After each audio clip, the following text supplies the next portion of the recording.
We are live. Hello. Hello, everyone. My name is Stacy Nell, the Executive Director of the Kansas African American Affairs Commission. And welcome to our Lunch and Learn, this wonderful Lunch and Learn series. Today, I am thrilled. Thrilled. I feel like I'm thrilled every week, but I really am thrilled every week to be joined by Commissioner Dr. Beryl New. Hello, Dr. New. Well, good afternoon, Stacy, and everyone else who may be watching today. Fantastic. I was thrilled to have her on. The back of my brain, I'm like, oh, I should have on all the commissioners at some point just to introduce commissioners. But then I'm like, I have to have you on quickly because you are getting ready to retire. That's correct. June 30th is my last day working for Topeka Public Schools. So you're just counting down the days. Well, I mean, I have a calendar, but not literally getting up every day saying, oh, today's day number, whatever, 84 or whatever. But yeah. I mean, I'm counting down the days right now for me till retirement. Okay. 3,476. Oh my. No, Oh my. That's a long road. I know. I'm too young. I need to speed things up a little bit. So you're retiring. And how many years have you worked for Topeka Public Schools? I've been in education 35 years. 30 of them have been with Topeka Public Schools. For 5 years, I was in Lawrence, and then I returned to Topeka Public Schools to be the principal at Highland Park High School. Topeka is home. All right, I'm getting ahead of myself. I need to read the bio. Let me just briefly read the bio. Okay. Dr. Beryl New is the Director of Equity Council and Certified Personnel with the Topeka Public School System. She did, like she mentioned, made a return to Topeka Public Schools in 1988, was an English teacher at Topeka High from 1988 to 2000, then transitioned into being a counselor as well as a teacher during the 1997 to 2000 school years. She was also assistant principal at Highland Park High School. And I want to talk about that later because I've been reading up on you and watching all kinds of YouTube videos, and so I have all kinds of questions. My. I know, it's all good. It's all good. Then 2010, Dr. New transitioned back to Highland Park to serve as principal until 2017. One most recent thing, Magic 1077 and Cumulus Media have created a special commemoration to highlight some of the area's most inspiring and hard-working women in our community called the Women of Distinction Awards. In its debut year, the Women of Distinction Awards celebrated women in a variety of business sectors who are making a difference in the community throughout their volunteer efforts and inspiring others to do the same as well. And you got that first award that first year. I was like, that's so kind of them. A resident of Topeka since the age of 9, she's also a member of the Faith Temple Church, where she taught Sunday school for nearly 40 years and is also actively participates in the music ministry for her church. So I want to get all that in. Okay, thank you. What are you having for lunch today? I'm having some leftover chicken drumettes from our picnic yesterday and some chips and cookies from our picnic yesterday. Chips and cookies and that sounds great. Yeah, tell everybody about your picnic yesterday, your Easter picnic. Oh, yes. I have a very large family. I have 8 children. I have 3 nieces and nephews who kind of adopted after their mother left us a few years ago, but they're grown now with their own children. Then I have a lot of friends, family friends of my children. So we all got together at Shawnee Lake and enjoyed the afternoon with one another, and all the kids, just playing games, eating, having a good time, fellowshipping, and it was a beautiful day. There you go. Yeah, if you're going to have that many people, you got to go outside. Yeah, got to go outside. I'm glad you had good weather. Yeah, exactly. Yeah. So we were talking about it. You're getting ready to retire from working in Topeka Public School Systems, and you've worked there for 30 years, you said, in Topeka? 30 for Topeka and then 5 in Lawrence. So 35 altogether. So when you were, I've asked this question to a couple of the people, like the 9-year-old Beryl New. Did you know then that you wanted to go into education? Like, was that one of your dreams, like to go into the education field? So when I was that age, I used to say I wanted to be a nurse, which is a caring profession, but I would organize all the little neighborhood summer activities. And in our neighborhood, there were little children back then. Parents always couldn't really afford daycare, but they'd leave them with the older sibling at home. So we would all get together. I'd fix them something for lunch. We'd eat outside. Might have been about 15, 20 kids. Wow. And then we would, every day, we'd rehearse a show that we were going to put on at some point in the future. And then we'd also go around the neighborhood and collect pop bottles because you could cash them in for 2 cents back then. Right. And so we would also sell tickets to the show, quote unquote show, and we'd sing, dance, whatever. They might have a little something they're going to say. And then we would have the show and then take all the money that we got all together and go down to the neighborhood, what we call candy store, and buy candy. And then we'd have our after show celebration. Oh my gosh, I love that. But, it was a form of teaching because I like to create, I like to write. So, I would make up the little songs and, the little dances and all that. So it was a lot of fun for me. Probably kept me and my sisters out of trouble and some of the little neighborhood kids. But it was a form of teaching. And so, I don't know if that's what led me to that. And then the love of writing. So I wanted to be an English teacher when I decided I would become a teacher. So. Oh my God. I love the image of you like as a 9-10-year-old, like corralling the neighborhood kids to do a little show. Yeah. Oh my gosh, that is fantastic. And that was every summer. Mm-hmm. Oh so maybe that was why the parents left their kids home. They knew that little girl who lived in the house on the corner was going to come and take care of them all day. So I don't know. Oh man, that's fantastic. That was not in my notes. I was not expecting that. Not an often told story, but well, good. I'm glad I got it. You got it. So then you decided to become an English teacher, and you went to school originally to do that then?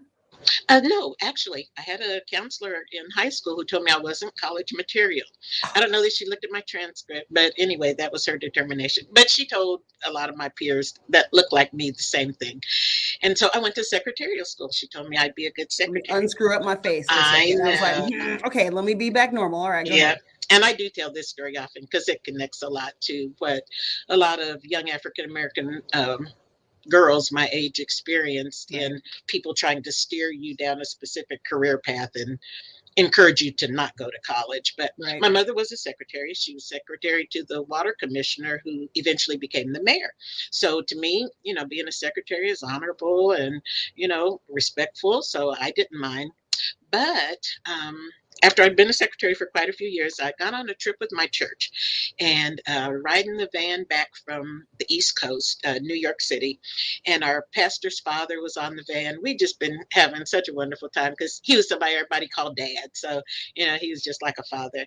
But after one of our conversations, and I was on the van, we were in Lawrence, almost at Topeka, I heard the Spirit of God speak to me so loudly, and he said, when you get back on Monday, go to Washburn, apply to go to school, fill out the financial aid information because you're going to become an English teacher. And I said, Lord, here it is, July, too late to even be admitted or fill out or get any kind of financial aid.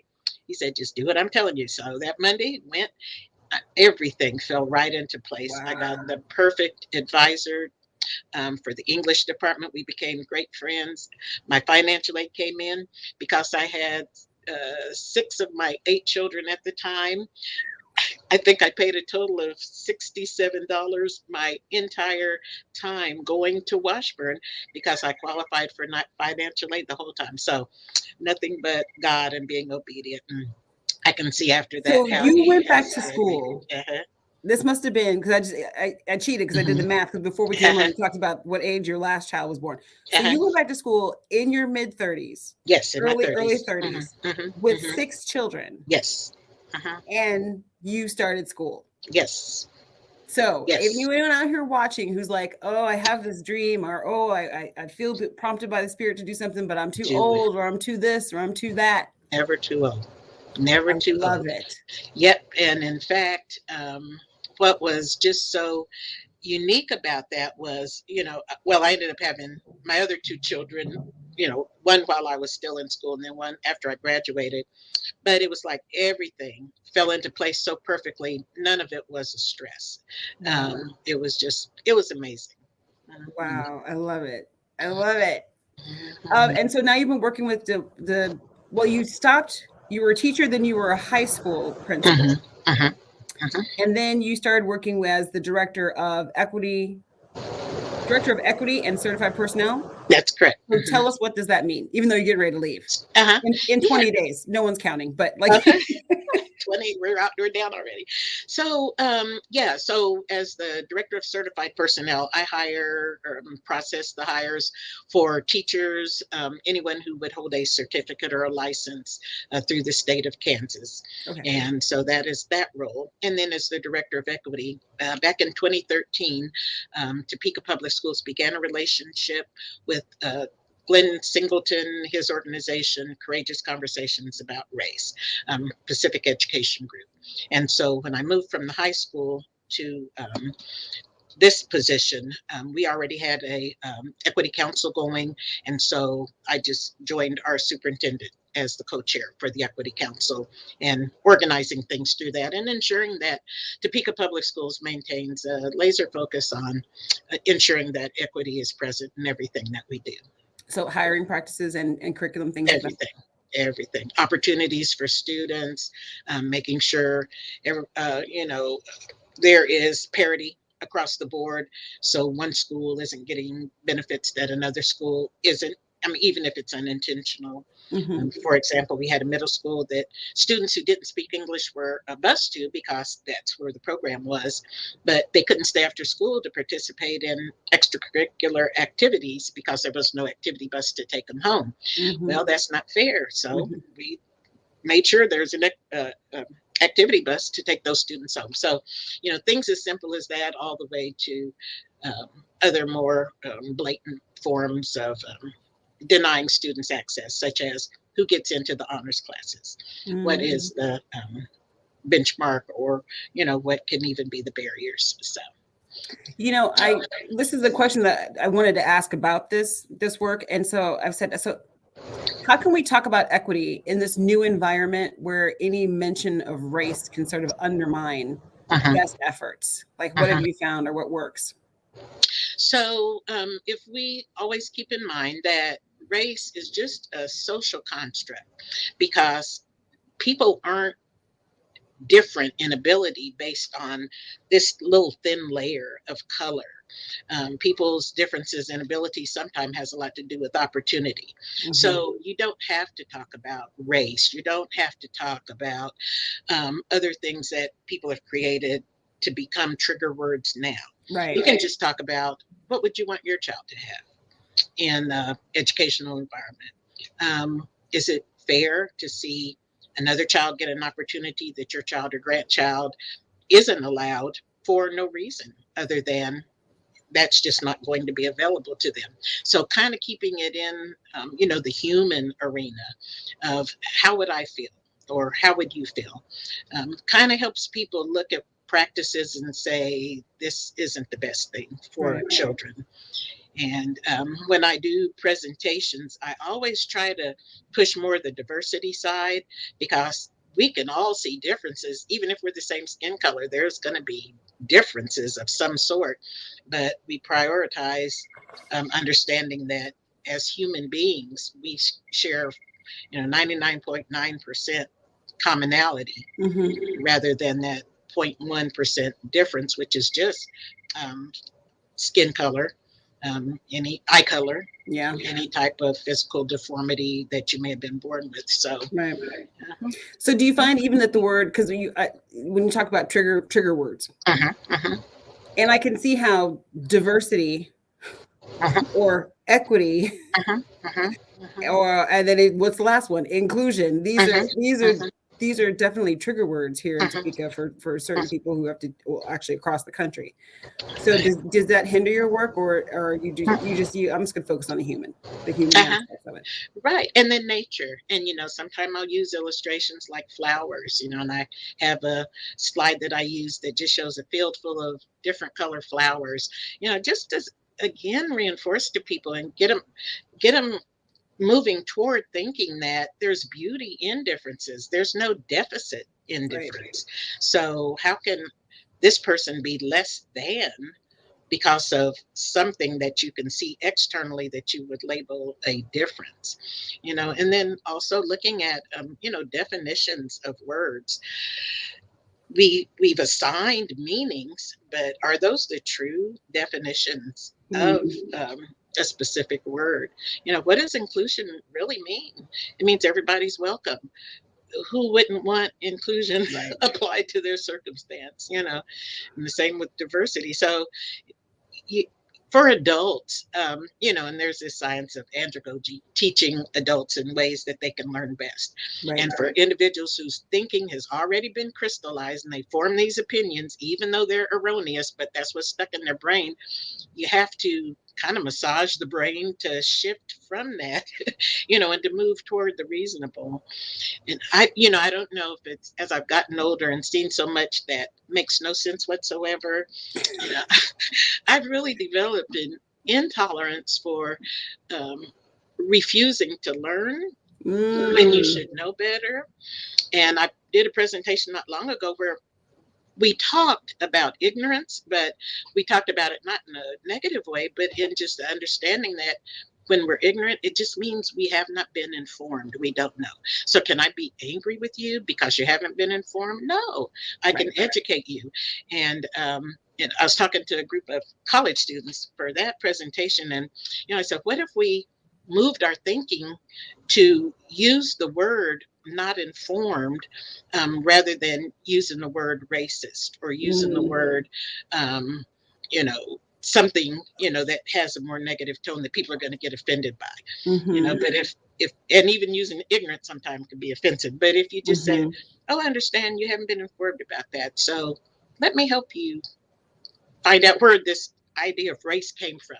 Right. Let's learn about that, so then you'll know it has no meaning. There's no scientific um, uh, relevance to it. It's what some men said how people should be assigned based Right. on the color of their skin. But even now, it's meaningless. I had a picture of Kamala Harris and the Speaker of the House, Nancy Pelosi, and Joe Biden was standing in the middle, and Kamala Harris and Nancy Pelosi looked the same color. Yeah. So then the question was, who's white here? Yeah. And what is white? you know, and who's black? And what is black? Because neither of these people look like a sheet of paper, but neither of these people look like a pair of black patent leather shoes, Right. so These words. Yeah. words, yeah. Mhm. So in your time working with the system, since you're in the Topeka Public Schools, since you're almost out, right? We'll talk about retirement in a second. You're counting days for me, I guess. I am. I'm excited for you. Uh, And we talked about this a little bit before we came on. Like I said, are you one of these people for whom retirement is going to be more busy than working? I hear that a lot. Some people are like, I'm more busy now that I'm retired than ever before. yeah, that's a possibility because I am not one who can just sit and I like to relax, but I can't just sit for a long period of time with no purpose. If the 9-year-old you was organizing talent shows and collecting money and running a business over summers, I think the retired you is probably going to continue to be involved and active. I hope so. I really do, because I love that. I was thinking last night after the picnic when I got home, we had brought fishing poles and we were going to take all the kids fishing, but we couldn't find a way to get down to the water. So we walked all back and forth trying to figure out a good path. But, when I got home, I thought, you should really be worn out, but you're not. Why are you so energized? And I think it's just because I love being busy, and maybe from having so many kids and always running and doing and moving. So, yeah, I can't imagine myself not doing something, but I just don't know what it'll be. It'll find you. It'll find He'll find you. Listen to the voice of the Lord. He'll tell you you. something to Okay, do. I believe that. Okay, so now I again I was reading up on you and doing some searching, and you have a TED Talk. I do. How did that experience come about? I am telling you, I stumble upon things and people. I mean, it must be divinely orchestrated. I met some of the most wonderful, really famous people and had opportunities to spend quality time with them. Julian Bond, he and I had opportunity to walk up and down the street and talk, and he just poured in my life and shared so much when I was still a secretary. I mean, so just throughout my life. But anyway, for the TED Talk, somebody in Topeka, and I can't even remember who, asked me to do it. I really didn't know what TED Talks were, but then I started watching and I said, oh, okay, you just 17 minutes, you tell about something about your life. And so immediately I thought of my mother, my aunt, and my grandmother, because Right. they were three very strong women who really shaped my own perception of myself. And no matter what their position was, because my grandmother cooked, for a frat house, my aunt cleaned people's houses, my mother was a secretary, but they had carried themselves with such a high level of self-respect that kind of passed on some pride, not negative pride, but Mhm. just understanding that this is who you represent. So those are the ones I chose to talk about, and they had unique things to their life. Like my grandma, the day she died, she told me where all her insurance stuff was. I happened to Right. come from school. Yeah. Then my aunt said, I want to live to be 90, and died on her 90th birthday. So it's just like these are purposeful people who just know what they're doing in life, and they're moving through it with, a strong focus. So that inspired me. So I just gonna tell that story. Now I didn't know that it was like a real TED Talk that was gonna get posted on YouTube or whatever. Yeah, And it's a real TED Talk. it's a, I just put the link in the comments so people are going to oh know my about it now. goodness. And it's so funny when I interview people that aren't from here. We've been doing Zoom for quite a while, and they'll say, so many of them, I saw your TED Talk, and I'd always laugh like, oh my goodness, but I mean, if it's good to help people know Topeka Public Schools has a group of real people that want real people to come work for them, Yeah. then that's worth it. Mhm. Similarly, another thing, because again, you go on YouTube and you just type in Dr. Beryl, New Kansas, stuff comes up. So I'm like, oh, you did that Mhm. too. So Mhm. tell us about the the reality Yeah. show experience, because people from Topeka might be definitely aware of it, but if people aren't from the Topeka area, so tell us about Mhm. that. Okay, and it's so strange when we go on recruiting trips. My coworker would always say, "You're going to run into somebody that saw that TV show," because it happened every time. People would come up and ask for my autograph. And last week, I went to this event, and this lady came up and said, "I just had to tell you, I watched that show, and I even bought it from wherever, Amazon or." And Wow. I was just cracking up. Well, because if you want to know the real story, okay. Bottom line, many years ago, a man had come to our church ministering, and he has a gift of prophecy, and he had called me out to pray for me, and he said they're going to make I think he said movie or television show about you, and he didn't even really know me, and so I was going, and so that was it. Okay, I wasn't even at Highland Park at that time. And so when I got to Highland Park, I came in under a school improvement grant. And the bet was that the school would not improve. The government was going to invest $7 million in it, Wow. but they were trying to prove that money doesn't change a school. It's not going to improve anything. That's why we need to figure out other ways to help. Wow. However, they hadn't run into a woman who's raised 8 kids, who knows how to budget money, and who's going to look out for the best in children. So we began to see some turnarounds. We were unique in that we were one third white, one third Hispanic, one third African American. So I believe it was the Washington Post, maybe. I can't remember the name of the paper, but it was some national East Coast paper. They came down to do a story on us. And the producers of the show saw the article. And so they contacted me one summer to say, oh, we've got this idea. We want to do this show about your school. And I wouldn't even think about that man's prophecy, Oh And I yeah. told him, I said, nope, nope, you're not going to come in here and sensationalize our kids. We'll pass on that. So then about a couple of weeks later, they called me again, and I said, no, we're not going to do that. I'm not going to let you do that to the kids. Call me a third time, same answer. I was polite, but no.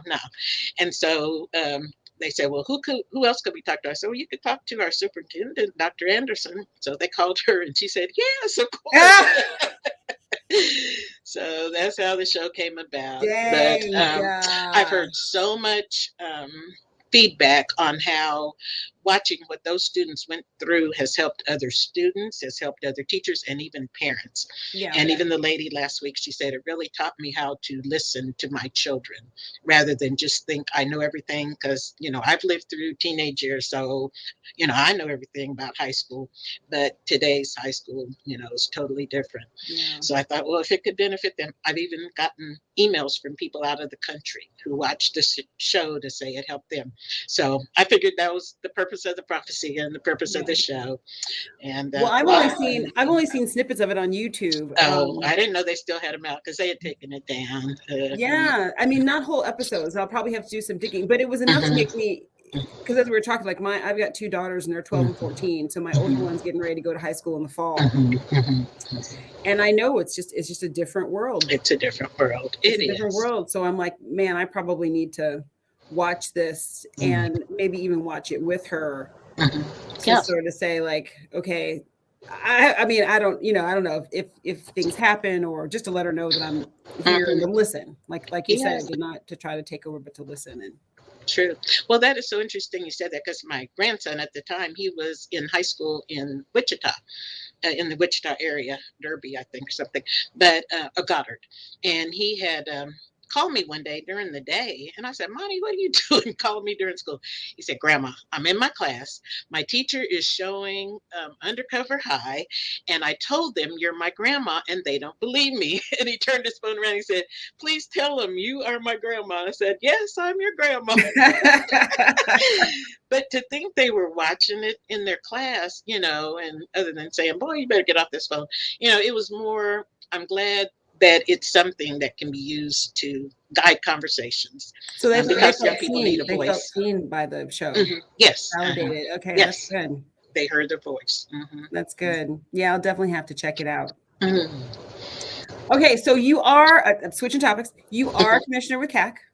Yes. And how long have you been? How long? Tell the people how long you've been a commissioner with KAAAC. Oh my goodness! I would have to try to go back in 2016, 2017. I don't know. I can't remember. Do you remember? I don't know. It's been a long time. I know I've been through 3 executive directors. You're outlasting us, huh? Well, no, I'm just saying for the time span, and 2 governors. There you go. Mark McCormick, the current chair, is in the chat. He said Dr. New was amazing. It's a real honor to serve on the commissioner with her. Mark is the current chair, and Miss Beryl New, Dr. New, was the just most recent chair. And I never let Mark go a day without realizing that he has big shoes to fill, and that he is just failing miserably. No, not at all. Not at all. He's taken us to another level, and I think we're going to be extremely effective in how we're able to serve the citizens of Kansas in greater ways. Yeah, Mark is doing good.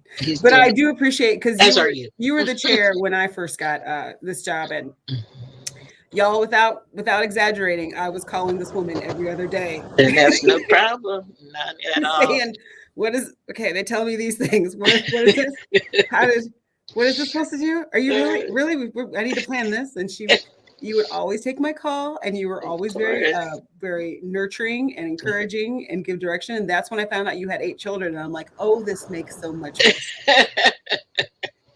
Yes. She's used to having adult children call her and go, yeah, I don't know what to do.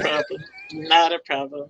And glad to share that historical knowledge, because KAAAC has done some outstanding things since its start. Yep. And we've got plans for the future. Yes, excited. Okay, let me see. Do I have any other questions? I think I have asked the questions that I have laid down, and we're coming up here on 29 minutes, so we're doing good. All right. Thank you so much for joining me today. This has been it's always a pleasure to talk to you.